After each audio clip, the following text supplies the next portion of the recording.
Central Luzon. Ini ang PTV, Balitang Kapampangan. At tuya keng 47 milyong pesos sa ulaganan ng iligal na droga ing akong piskara. Reng keng Philippine Drug Enforcement Agency keng merapat na drug operations keng Malolos, Bulacan. Keng akong piskarang suspetsadong sabu.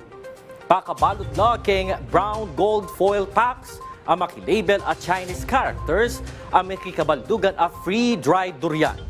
Kilala roreng 5 suspect ari alias Joyce, Kaloy, Christy, Ras at Carl.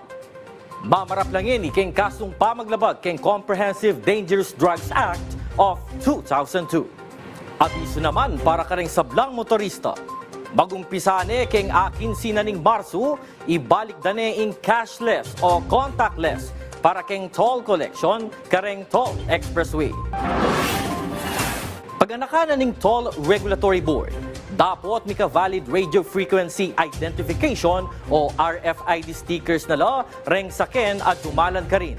Reng ala namang RFID, malyalila pa muna mang makadalan o neng required lang mirenan lang tag ka rin. Posible lang mo namang ma-issuehan show cause order, pauli na ning pamaglabag keng no valid ETC device, no entry policy, kabang pagmultan dano mang deng motoristang alang valid RFID at maki-insufficient load balance. Inisplika na ning TRB, ing cash lanes, maralas lang maging sangkat keng pamagkaba na ning pila at pamagbagal na ning trapiko papunta kareng designated lanes.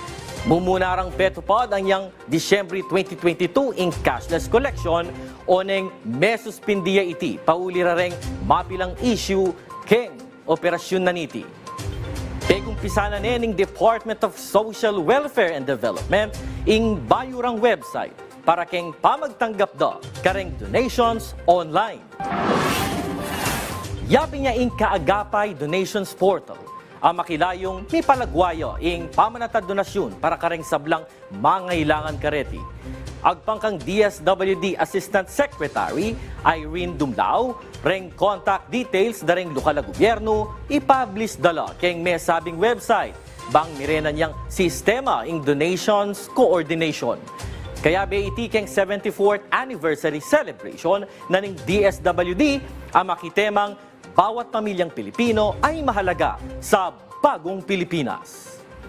Oren po, reng balita, keng amanong si Swan, ngening kayorasan. Para keng aliwa pang updates, i-follow yu kepo keng kaming social media platforms.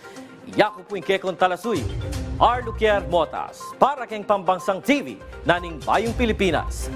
Dakal pong salamat. Maya po oras, Labuan, Kapampangan.